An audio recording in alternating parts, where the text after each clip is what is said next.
मेरी बेटी अपनी पढ़ाई पूरी करने के बाद जिद करने लगी कि मुझे शहर में रहकर डॉक्टर की पढ़ाई करनी है। मैं उसकी इस बात को सुनकर डर से जाती हूँ, क्योंकि मेरी बेटी घर से बाहर कभी गई ही नहीं, तो इतनी दूर शहर में अकेले वो कैसे रहेगी। अब इकलौती बेटी होने के नाते मैं उसे मना भी तो नहीं कर सकती थी, और मैंने ठान लिया कि अब बेटी को शहर में भेजकर डॉक्टर का कोर्स पूरा करवाना है। जब शाम को मेरे पति से इस बारे में बात की तो वो भी बिना किसी डर के उसे शहर भेजने के लिए मान गए। जब मैंने मेरी बेटी को यह बताया तो उसकी खुशी का कोई ठिकाना न रहा, क्योंकि अब उसका सपना जो पूरा होने वाला था। हमने शहर में अच्छी सी यूनिवर्सिटी देखकर उसका दाखिला करवा दिया और उसे रहने के लिए हॉस्टल में भेज दिया। मेरे मन में तरह तरह के ख्याल आए, लेकिन फिर भी बेटी की खुशी के लिए उसे भेज दिया। खैर, उसके जाने के बाद मैं काफी परेशान रहने लगी थी। अपनी बेटी को लेकर मेरे मन में तरह तरह के उल्टे सीधे ख्याल आने लगे। मैं बहुत डरी हुई थी कि कहीं उसके साथ कुछ गलत ना हो जाए। और फिर एक दिन रात के वक्त उसका फोन आया तो वह बहुत रो रही थी। उसे इस तरह रोती हुई देखकर तो मेरी जान ही निकल गई, और वह रोते हुए बस एक ही बात कह रही थी कि अब मुझे यहाँ नहीं रहना, वापस आपके पास आना है। मैं बहुत घबरा सी गई। कुछ समझ में नहीं आया कि मैं अब क्या करूं।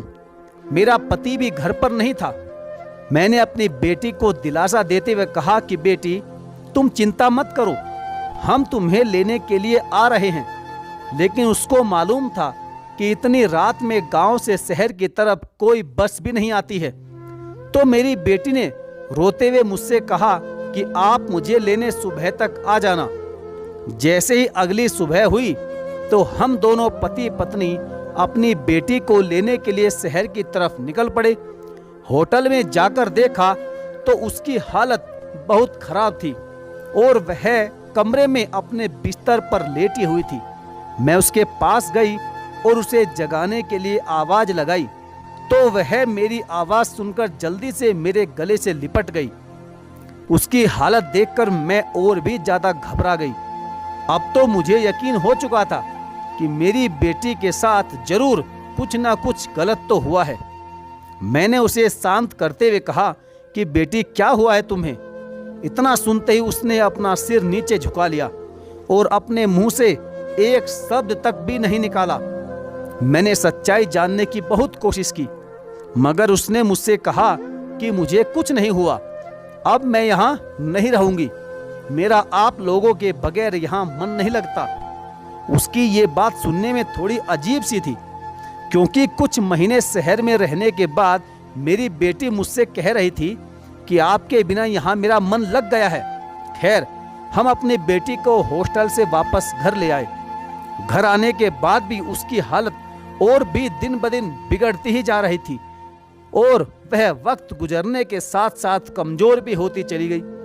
हमने बहुत से डॉक्टर के पास जाकर उसका इलाज करवाया, लेकिन उसकी तबीयत में जरा सा भी सुधार नहीं आया। कुछ दिन गुजरने के बाद उसकी हालत में कुछ आराम दिखना शुरू हुआ।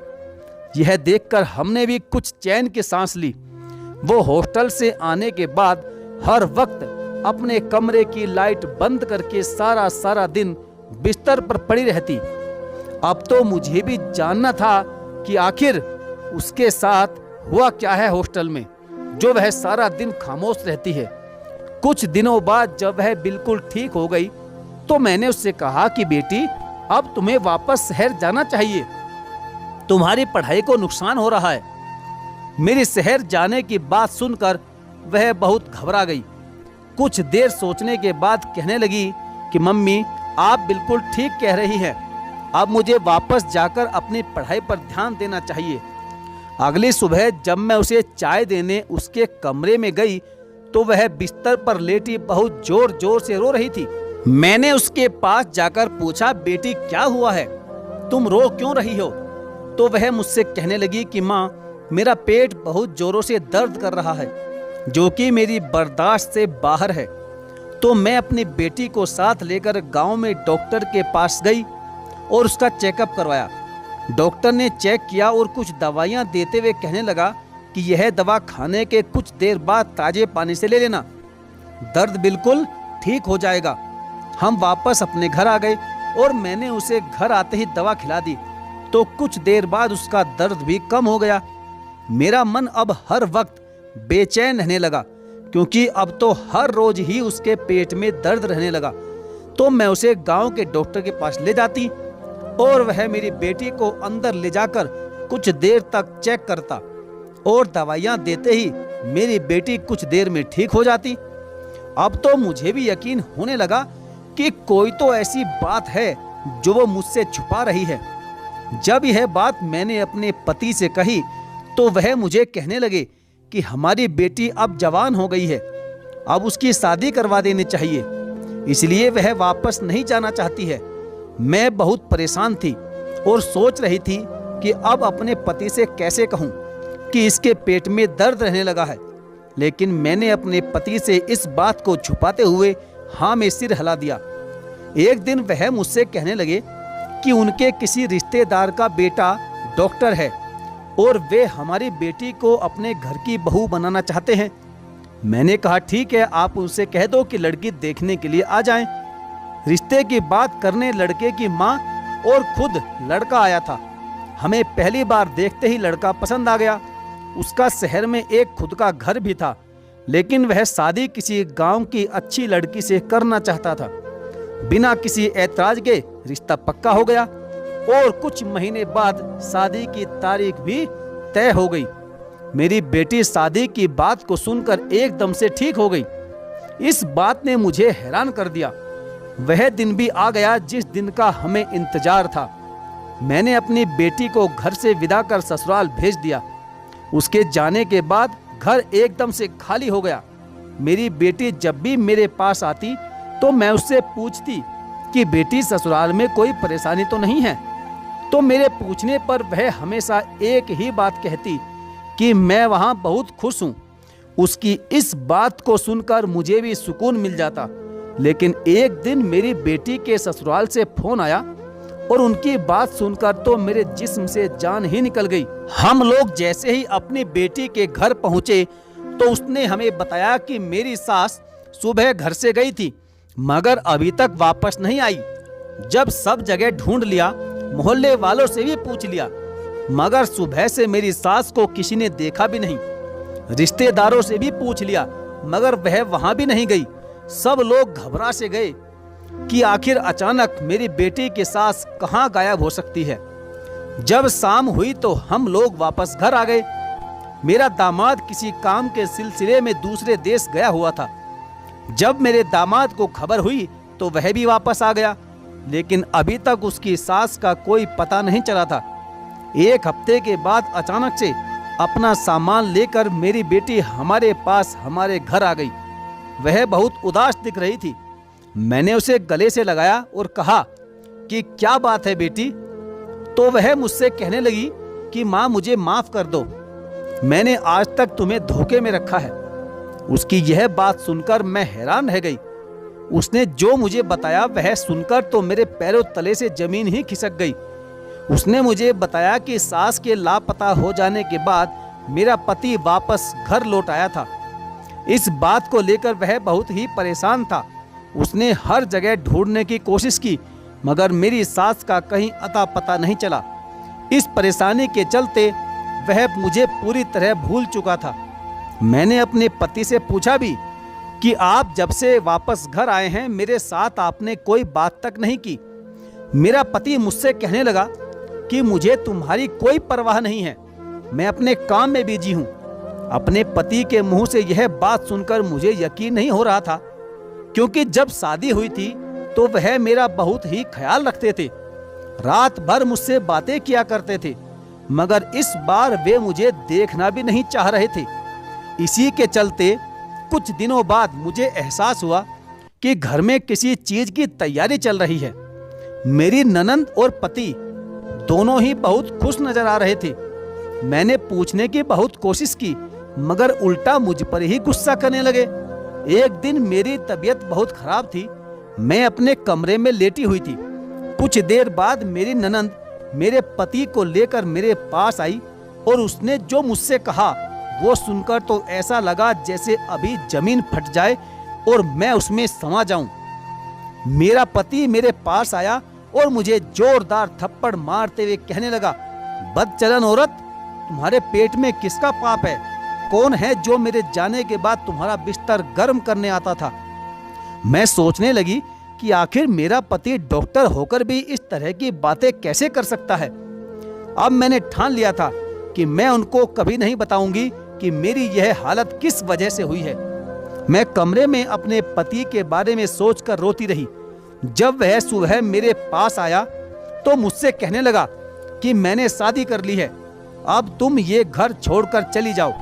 लेकिन मैंने हिम्मत नहीं हारी और इस राज को जानने के लिए मैंने अपनी ननंद पर नजर रखनी शुरू कर दी। कुछ दिन गुजरने के बाद मुझसे कहने लगी, कितनी गिरी हुई औरत हो तुम, इतना सब होने के बाद भी तुम इसी घर में पड़ी हो। जो तुम जानना चाहती हो तो मैं तुम्हें खुद ही बता देती हूँ। वो मुझसे कहने लगी कि तुम्हारे पति से शादी करने के लिए ये सब मैंने ही तुम्हारे साथ किया है और हकीकत तो यह है कि मैं तुम्हारी ननंद नहीं हूँ बल्कि मैं तुम्हारी सौतन हूँ और हम दोनों ने तुमसे ये झूठ बोला था कि मैं तुम्हारी ननंद हूँ। और यही नहीं, अपनी सास को भी खुद मैंने ही मार डाला ताकि शादी करने में किसी तरह की बाधा ना बने। मैं ये सब करने के पहले ही ठान चुकी थी। मेरी उस ढोंगी ननंद की बातें सुनकर तो मैं एकदम से चौंक उठी। मुझे पूरा यकीन हो गया था कि मेरी हालत की असली जिम्मेदार भी यही औरत है जो कि मेरी झूठी ननंद होने का ढोंग कर रही थी। मेरी बेटी मुझसे कहने लगी कि जब आप मुझे डॉक्टर के पास चेकअप के लिए लेकर जाती थी ना, तो वह डॉक्टर कोई और नहीं बल्कि खुद मेरा पति था। यह बात उस समय की है जब मैं हॉस्टल में रहती थी।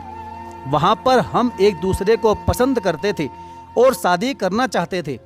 मुझे चेकअप के बहाने से वह अंदर ले जाता और हम एक दूसरे से इस बहाने मुलाकात कर लिया करते थे।